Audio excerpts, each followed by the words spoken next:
The next one is really important, especially if you have forms on your website, which I'm assuming a lot of you will do, such as contact forms, event registrations, or donation forms. Obviously, pages and forms cannot be tabbed through in a logical sequence. This is the unseen one that I talk about a lot in our audits. Users who are blind or have motor disabilities may rely solely on a keyboard for navigation. So they don't have a mouse, they don't have a trackpad. Obviously, a screen reader works as a keyboard, but if you have a motor disability, you might not be able to use a mouse. So you're reliant on being able to tab through your website. So what I'd like you all to do is to go on your website and pretend that you are one of those users, and the only tool you have at your disposal is your actual keyboard. So if you go there and you refresh the page just to start again, and press the tab key, which is normally situated above your caps lock, basically keep pressing it.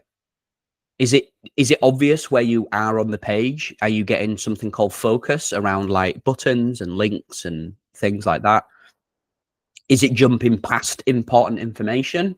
It may often do that. And that's the experience that someone who only has a keyboard is experiencing. So could it be improved? Is it clear to them where they are in their journey? How it should work is in the example I've shown here. So this is the Gov site again.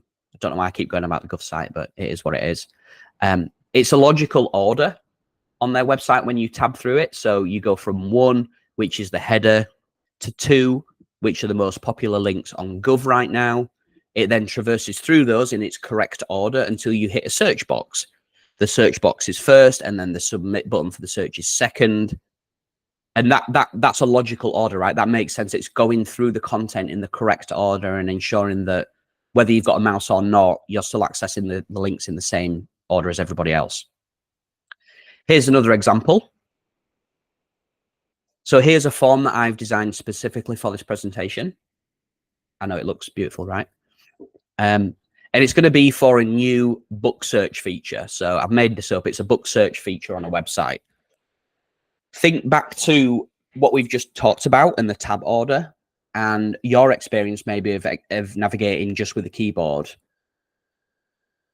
And think about this. So when the website went live, with this new form on it, a problem arose. Does anyone know where it could be? Have a little think what the problem could be with this form when you can only tab through it.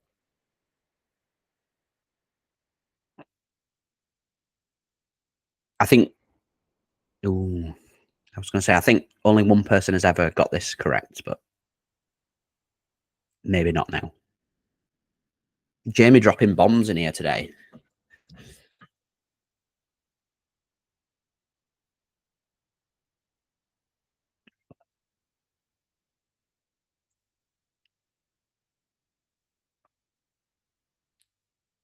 Nice.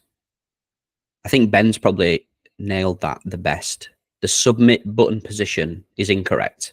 So what I'll do is I'll explain why that is.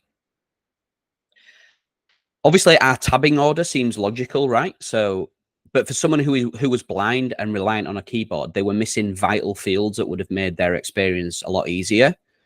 So, think again logically how like headings map shows code top to bottom on a page, how a screen reader reads top to bottom.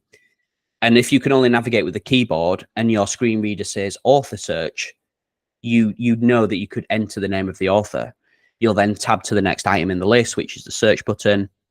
Logically, you might think that that is the end of the form. If you cannot see what I'm showing you here, you might think that is the end of the form. It let me enter a search term and I can now submit that to find it. But this means that those users were missing fields that could really have helped refine their search, such as the title of the book or the subject line or even the ISBN number. Now, this is an example I've made up for this, but this is actually how Amazon.com's book search worked literally for like decades, like for years and years and years. It worked in this exact way. So all of those people were missing these super cool additional fields because it was like, oh, search field, submit, and that was it. And they were missing all these really other good ones below.